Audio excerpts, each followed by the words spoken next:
I'm a bad guy. I don't read Time and Newsweek. Oh, well, I'm going to have to do something about that. Send me a subscription and I'll start reading it. I can't afford it. Rich and famous, Bob. Oh, okay. No, but really they were saying that as a woman reaches 35 and 40, her chances of marriage dwindle. In fact, she's more likely to be killed in a terrorist attack than to get married.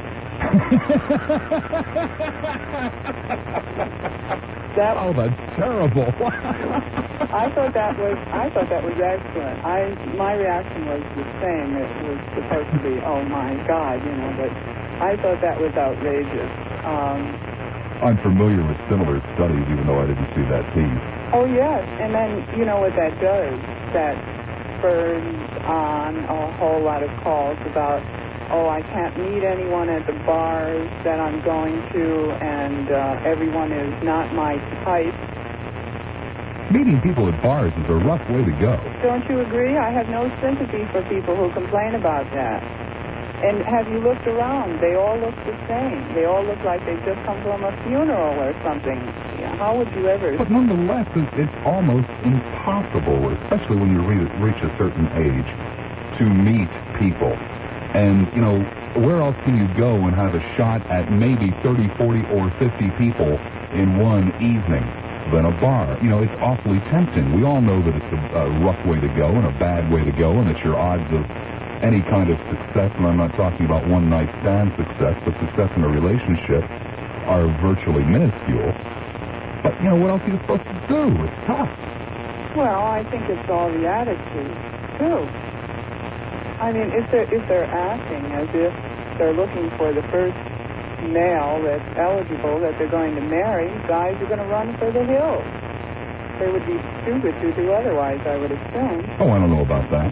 Oh, really? Really, I think that probably most men in their 30s, 40s, and 50s who are making the bar scene are genuinely looking for a relationship. Yes, but maybe... pleased to settle for a one-night stand, thank you, but I believe deeply in my heart they're looking for a wife. No. Or a live-in long-term lover. You really think so? Yes, I do. Huh, that's interesting. Well, you should know better. Studies have shown dramatically, time and time and time again, that men, the older they get, the more they crave marriage. It's the women, the older they get, that the more independent they come, but men become more dependent. See, I don't know. Especially if they've been married before. No, but what they were saying in this article, they were saying that most of the women who had chosen careers, particularly the baby boomers, that now that they had their careers, they want to have a family and a husband and settle down, and it's not that easy anymore because the numbers are against them. Population-wise, there's more women than there are men, and that's against them. So they're showing the alternatives that they'll settle for having single... Well, we've had this conversation privately before, and I expressed this view then, and I'll express it now. Yeah, sure, the numbers are against them, but I think there's something else that's against them, too. And that is that I believe, and I can really only go from myself, from my own perspective, and from a handful of other people that I know in similar situations, that I believe that the older a man gets, the less likely he is to want this independent, woman's lib type of female. He wants a more traditional, and again, especially if he's been married, and especially if he's been married to an independent woman. He wants a more traditional female. Yes, but... Which is going to keep you away from those lawyers and CPAs. Pardon me? Which is going to keep you away, drive you away. Hi there, sweetheart, what do you do? I'm a CPA. Thanks, see you some other time. Hi there, sweetheart, what do you do? I'm a secretary. All right, so I'm not ready to drink.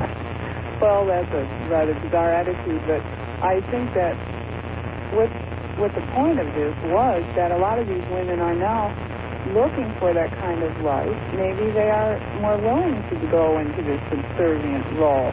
And they also pointed out what Mother always told you, to settle down and have a family. Now they're seeing that, oh my, I should have done that, as their biological clock is ticking away, they say.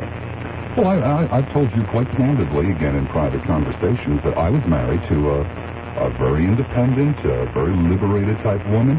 I made her independent and liberated. She was not that when I married her. And I am confident that the second time around, no way, Jose. Don't need it again. And, you know, coming from Lassiter, that's a very heavy statement. Oh, my. Well, it is, because I like people who have, well, at least what I consider to be, others may not, but I like people to have what I consider to be a brain on their heads. And it must be hell to have a brain inside your head and still have to play this silly male-female, man-woman game. Well, I don't know. You know, because I believe in my heart that men and women are equal, and yet I don't want an equal relationship anymore. What do you want? I just told you, the more traditional. Oh, you do? Yes. So the women of Tampa better watch out. I don't think the women of Tampa have anything to worry about at all. Okay. Be good. Thank you, Bob. Take care. Bye. Bradenton, hi, you're on the air at WPLP. Yeah, hi. A little earlier you were talking about art. Uh-huh. Anyway, how do you feel about Norman Rockwell? I enjoy looking at Rockwell's work from time to time. I wouldn't want it hanging in my house, but it gives me a great warm feeling when I do stumble upon it. But I wouldn't want to look at it every day.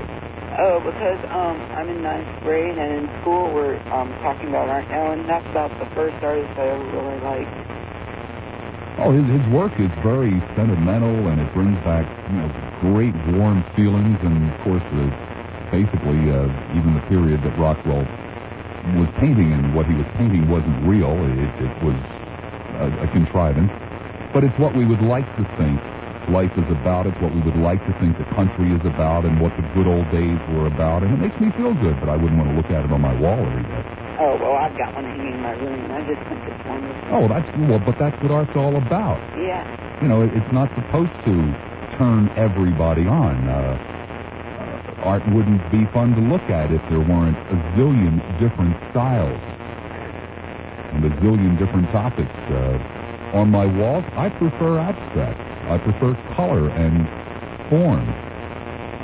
I'm not into pictures on my wall. Oh, okay. But I like to look at them. Okay, I have one more question. Sure. Do you enjoy what you do? Yes, I do. You do? Mm-hmm. If you could start all over, would you do the same thing? Yeah. Hopefully a little bit earlier, because I didn't get into talk radio until I was 39. How old are you now? 40. Oh, okay. So I've been doing it about a year and a half. Oh, what were you doing before then? Music radio. I was a disc jockey. Oh, okay. Well, it was nice talking to you. Good talking to you. Okay, bye. Take care. Tampa, 224-0057. Pinellas, 393-0057. Sarasota, Bradenton, 746-0057. Need I tell you it's an open program? I have no idea if you guys are enjoying this or not, but I'm just in a really strange philosophical and mellow mood this evening. What can I tell you? Bradenton, you're on the air at WPLP. Mr. Lassiter? Yes, sir. Because of a program you had on either the first or the second Saturday night, I thought was one of the absolutely the best talk show program I ever heard. That was when you asked people about religion.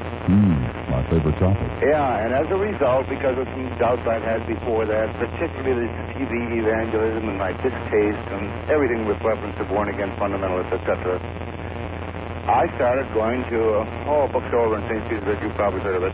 I won't give the name because I understand you don't like that sort of stuff. But anyway. Well, you can give the name. Doesn't bother me. Osmond.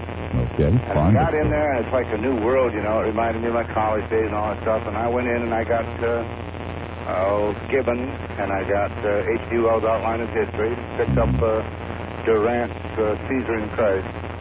As a result, I've got a question I'd like to ask you, particularly want to ask you because of your background, okay? Sure. But before I do, I'd like your permission to make a comment about a caller of yours about 4 or 5 calls ago, okay? Go for it. And the comment is this. She sounded to me like an elderly lady inquiring as to whether or not you'd had your hands clapped by management, and that's why you're in such a better mood today and all that sort of stuff. And she said she was so glad you not to hear that profanity, and I'd like her to know, and I hope she's listening. You have never used a profane word on your program at any time, at least to the time I've been listening. I haven't used any word that Tim Coles doesn't use. Pardon? I haven't used any word that Tim Coles doesn't use. Well, there's another station. I won't mention the name of the man, but my God, he might just well go off with the rest of the words and be done with it. But the lady irked me because she's typical of elderly people. you can surmise their background real quickly. At least I think you can. But when she said profanity, she was so relieved not to hear profanity. Lady, if you're listening, hell and damn, they are not profane words. Profane or profanity refers to, like GD, the right, basically taking deity, right, basically taking God's name. Right, yeah, something along our Ten Commandments. But here's my question, because I'm getting very, very frustrated trying to figure out the answer to the following question. Because just once, if I ever get on one of those programs, I'm going to have some of these born-again people. You know, you keep waving this Bible in their nose like a swagger, and they say, oh, and I'd like to say, what is your understanding of when what you call this Bible, where everything in the answer is all in there, when was the New Testament put together? Now, real quickly, I listened to a Catholic TV program just for a change, and I was dumbfounded because the priest said, quote, that he was commenting about the Bible and the Catholic approach to it, etc., and said that the New Testament actually was formed by, he said specifically, the Vatican II Council, which is in about the 4th century, he said, and that's when what then thereafter became known as the Catholic Church. At that time, in that period of time, they brought in all the priests, etc., from the far-reaching outlines and all that, and they said this is going to be what later became known as the New Testament. Is that your understanding from your youth as a Catholic in school? Basically, yes. The New Testament was between 60 to 400 years after the fact, depending upon which portion, which books you're talking about. Okay, well, I'm talking about the New Testament as... well, the books of the New Testament were between 60 to 400 years after the fact. Okay, that's a fair statement, the way you put that. Now, my question is, is it your understanding also that it was what, I guess, we could say the predecessor to our present-day Catholic Church, or Catholicism? They're the ones that selected the New Testament, weren't they? I guess so, because there really wasn't any other major Christian religion until, what, 1500? Yeah, Martin Luther. Yeah. So then, when all these Protestants, well, enough said, that's some comment I can reserve for myself later to enjoy. That's your understanding too, right? Basically, yes.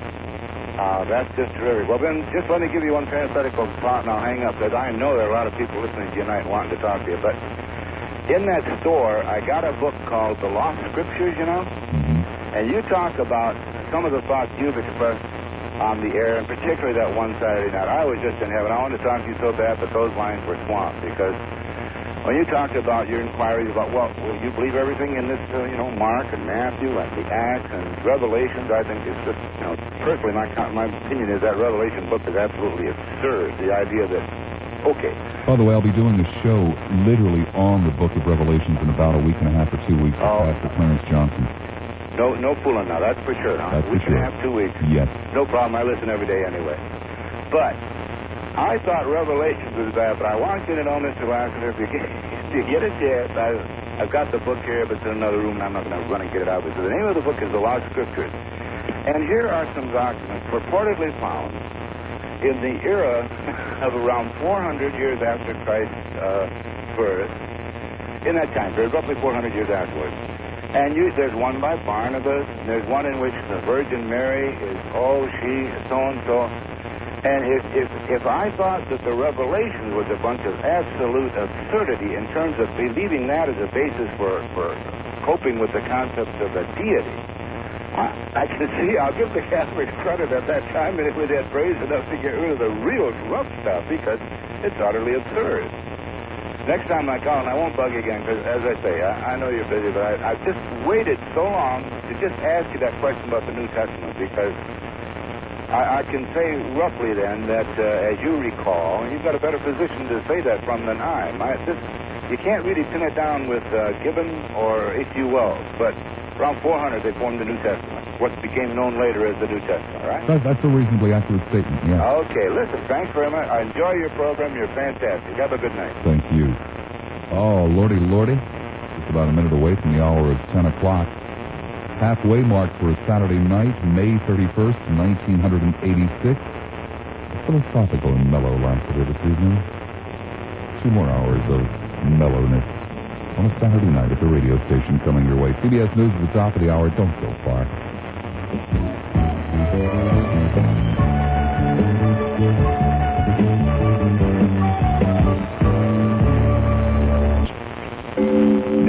557 WPLP wishes to remind its listeners that the opinions expressed in this program do not necessarily reflect the views of management, staff, or sponsors.